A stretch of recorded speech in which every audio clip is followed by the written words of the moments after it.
Despite the geopolitical gerrymandering taking place in the blue waters of the Atlantic, Secretary Mallory set about organizing his department and establishing an overall naval strategy. Ultimately, 373 officers resigned or were dismissed from the United States Navy, approximately a quarter of that service's total. Norfolk, Virginia was not yet available, and there were no ships to assign to these eager officers who wanted to serve. Secretary Mallory looked to New Orleans as the only city in February 1861 that had exactly what the Confederacy needed. The Crescent City had great workshops where machinery of the most powerful kind could be built, along with skilled craftsmen capable of building ships of wood or iron, casting heavy guns, or making small arms.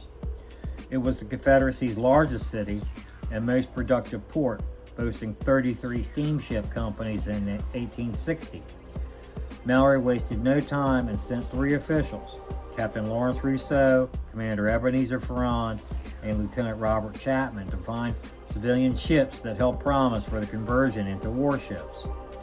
Rousseau was able to procure the CSS Sumter for Raphael Semmes. Lieutenant Robert Chapman then made a request to join the crew of the CSS Sumter, joining Semmes and leaving Rousseau's review board. After a period of giving fits to the Western Gulf blockading squadron, old beeswax Raphael Semmes set a course for Europe to take possession of the CSS Alabama and make history. Captain Rousseau put together a formidable Mosquito squadron for the Confederacy, but ultimately fell out of favor with Secretary Mallory. Captain George Nichols Hollins caught the attention of Secretary Mallory, making headlines in the Eastern newspapers for his capture of the steamship St. Nicholas in the Potomac River, as well as the capture of the Monticello, Mary Pierce, and Margaret in the Chesapeake Bay theater. Virginia had since become part of the Confederacy, and Hollins was summoned to Richmond and given the rank of Commodore, then sent to New Orleans to assume command of defense of the southern portion of the Mississippi River. The Mississippi River bends and turns through southeast Louisiana and spits up into a delta known as the Head of Passes. From there, water streams into the Gulf of America through several passes. The most commonly traversed was the Southwest Pass, but the South Pass and the Pass Lutra were also navigable by most ships that drew less than 10 foot of water. There was a small telegraph and pilot station that facilitated movement of traffic upriver. The Western Gulf Blockading Squadron wanted that station as a depot for staging an invasion of New Orleans. Throughout the summer and fall of 1861, the USS Water Witch and USS Powhatan had some success in forays into the Mississippi by way of the passes. On one occasion, Lieutenant David D. Porter, commander of the Powhatan, almost captured that pilot station. A squadron gathered in early October and took possession of the station, and it was commanded by Captain John Pope. They were the USS Richmond, the USS Water Witch, the USS Preble, and the USS Vincent. The CSS Ivy was aware of the situation at the head of passes. She was the fastest of the Mosquito Squadron, therefore the best at gathering intelligence for the Confederacy on the Mississippi River around New Orleans. She was once a privateer that was acquired by the Rousseau Review Board and had been fitted out and converted for the Confederate river defense. In New Orleans, Commodore Hollins developed a plan of action to clear the river of the Yankee threat encamped at the head of passes. It was a sizable feat considering none of his ships in the Mosquito Squadron had been originally designed for war. As Hollins planned his attack, one ship in particular stood out. It looked rather odd, being described as an iron turtle, a floating cigar, and a whale in the water. This was the former Enoch Train, once captured by the CSS Ivy when she was a privateer. The Enoch Train was a former tug and icebreaker built in 1855. John Stevenson purchased the Enoch train and renamed her Manassas. John Stevenson was a prominent river captain who was also the secretary of the New Orleans Pilots Association. At the beginning of the War of Northern Aggression, Stevenson had approached Jefferson Davis and Stephen Mallory. He proposed buying and converting New Orleans tugs to armor them as rams, to make them comparatively safe against the heaviest guns. He went on by suggesting the addition of a protruding ram to render them capable of sinking by collision the heaviest vessels ever built. Davis and Mallory ignored his proposal, but Stevenson kept after his vision by taking subscriptions from wealthy backers in New Orleans so that his ship could be converted to an ironclad. Stevenson intended to take the Manassas to sea as a privateer. Conversion took place in Dry Dock Number 2 of John Hughes and Company in Algiers, across the river just opposite of Jackson Square in New Orleans. A single old 64-pounder cannon was fixed to the bow. The entire ship had to maneuver to aim it. An iron ram made of the best cast iron was fixed to the bow as well, and firmly secured in place by heavy wrought iron bolts. The ship was redesigned to project only 2 feet above water. Her plated top was convex, causing cannon shot to glance off harmlessly. It was able of ejecting a shower of scalding water and a cloud of blinding and suffocating steam over the curved deck. This would prevent enemy boarding parties from successfully gaining a foothold on the vessel. When the conversion was complete, Stevenson gathered a loudmouth set of toughs to serve as crew. The Manassas was anchored at Algiers while Stevenson was waiting for the validation of his application for letters of marque. Commodore Hollins sent a note to Stevenson politely asking for his cooperation by joining his small makeshift squadron. Stevenson didn't want to give up his privateering venture and replied, provoking the Commodore by exulting that he did not have enough men to take her. Well, this made Commodore Hollins a little mad, so he dispatched Lieutenant Thomas B. Huger, a 26-year veteran who saw service off Veracruz in the Mexican War, with orders to seize the Manassas. Lieutenant Huger brought his boat to CSS McRae alongside the Iron Turtle. His executive officer, First Lieutenant Alexander F. Worley, took a boat over commanded by Midshipman James Morgan and a party of 8 armed men to board the Manassas. The crew was lined up on the deck, threatening to kill the first man who stepped up. Defazed, Lieutenant Worley climbed a ladder onto the ship, and the privateer crew ceased their defiant Billingsgate and stood on the Turtle's back, speechless, paralyzed with helpless amazement. Several of the crew went below, but Lieutenant Worley and a small contingent of sailors followed them and drove them back up to the main deck.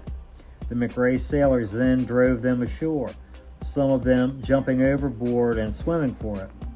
Lieutenant Worley gathered the remaining crew and declared his authority as the new commanding officer, telling them their promises for prize money would no longer be honored. This speech created much dissatisfaction. 14 more crewmen went ashore. With them went Captain Stevenson, who fumingly vowed to never cooperate with the Confederate Navy ever again. Among those who remained with the confiscated ironclad were its chief engineer and 2 mates. Lieutenant Worley received volunteers from the CSS McRae, CSS Jackson, CSS Ivy, and CSS Calhoun to bring the complement of the Manassas back to its full strength of 36 men. He personally remained in command of the now CSS Manassas. The vessel deserved a daring commander, and Lieutenant Worley was just that sort of fellow. Commodore Hollins had a simple plan, but it was going to be risky.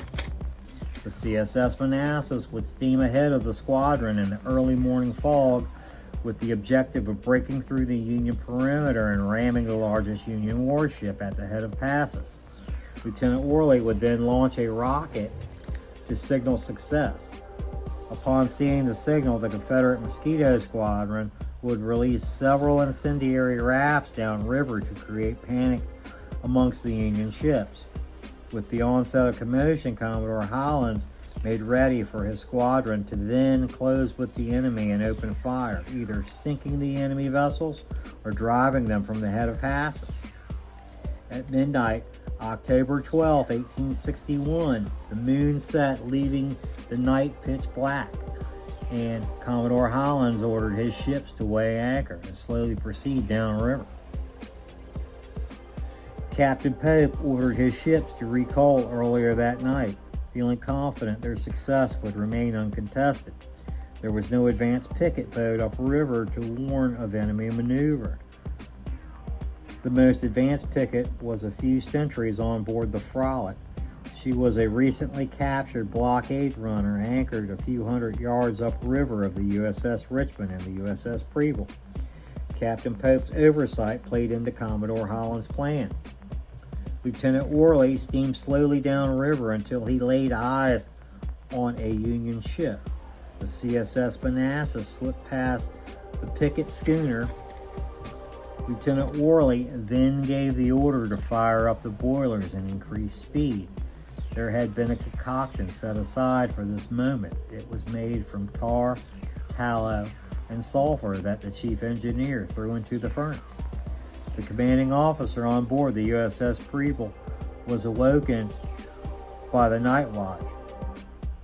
He then made his way to the quarterdeck. He saw the Manassas steaming toward the USS Richmond with great velocity, smoke pouring from her stacks from the concoction thrown into the furnace. The USS Preble hoisted a red warning light, hoping to warn the unaware USS Richmond. By the time the lookouts saw the warning light, the Iron Turtle crept from the darkness, pouring black smoke from her stacks. The call to man the guns was hurriedly given by the officer on the deck. They managed to open fire, but by then it was too late. The shots went clear over the CSS Manassas, and at 3:40 a.m., the USS Richmond was rammed by the CSS Manassas. The battle for the head of passes had begun. Alongside the USS Richmond was the Joseph H. Toone, a schooner recently captured as a blockade runner that was being used as a supply ship for the transfer of coal. The CSS Manassas struck between both vessels and broke the Toone loose. It had the effect of deflecting much of the kinetic force that would have otherwise been directed into the USS Richmond. Lieutenant Worley and crew did manage to inflict a 5-inch hole below the waterline in the USS Richmond.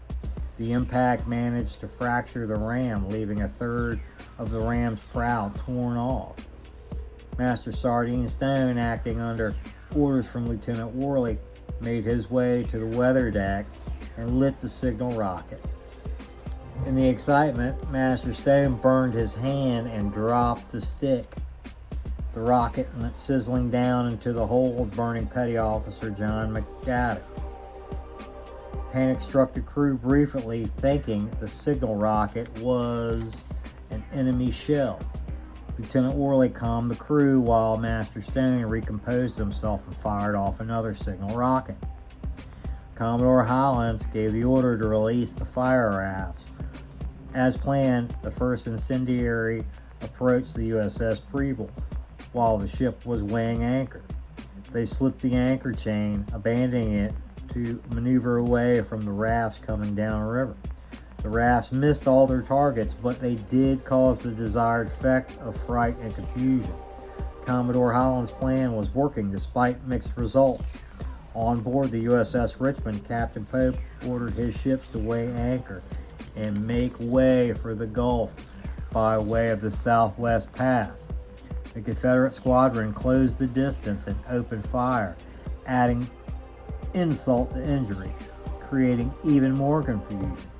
Lieutenant Worley was busy struggling to free the CSS Manassas from a chain on the USS Richmond that slipped over the bow and mowed off the smokestacks, even with the turtleback now tangled around the propellers.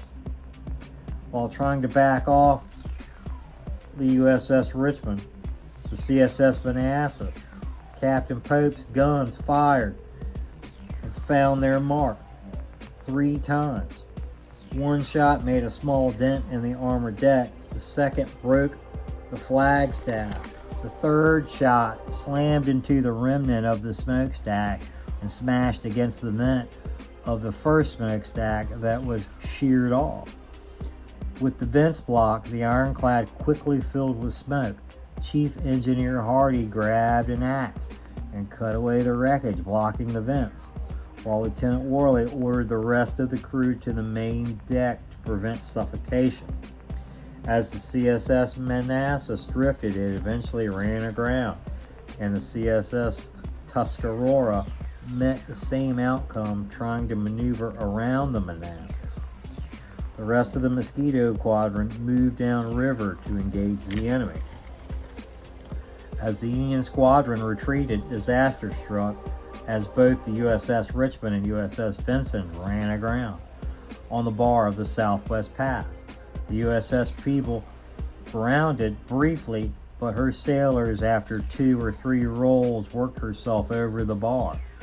The USS Water Witch managed to escape without injury, with the Frolic in tow. Realizing what had happened to the CSS McRae, targeted the USS Richmond while steaming in circles to throw off the aim of the Union gunners and maintain a relative position. The CSS Ivy made a dash for the helpless USS Vincent and commenced to throw 32-pound shells into the sloop of war's cabin windows. The USS Richmond then fired on the CSS Ivy, and she withdrew after several near misses. Captain Pope was in a bad predicament. 2 of his ships ran aground, including his own flagship. The firing continued till dawn into the morning. Fortunately for the USS Richmond, the way she was lodged, her broadsides were aimed upriver. The USS Vincent was not as lucky. Her crew, in a desperate attempt to break free, threw overboard all her armament, chains, and anchors. Commander Robert Handy, the captain of the Vincent, and a man described by his fellow officers as an old idiot, interpreted the signal flag sent by the USS Richmond as an order to abandon ship. Meanwhile, Captain Pope was preoccupied with trying to get the USS Richmond free of the bar and was unaware that the Vincent was abandoned until Commander Handy boarded the Richmond with his flag tied around his waist. Captain Pope demanded an explanation, and when Commander Handy stated that he was following orders to abandon ship received by the signal flag hoist, Captain Pope became infuriated, immediately ordering Handy and his crew back to the USS Vincent and to lighten her until the ship could escape. Before they left, they lit a fuse on the powder magazine so the ship wouldn't fall into enemy hands. Fortunately for them, the slow match was of poor quality and did not reach the powder magazine before the sailors returned to extinguish it. By 10 a.m., Commodore Hollins determined that his ships could do no further damage to the enemy squadron and gave the order to withdraw. They returned to New Orleans with the abandoned Joseph H. Toone with 15 tons of coal still on board as a prize. Following the battle, described as Pope's Run in several newspapers, Captain John Pope was relieved of his command.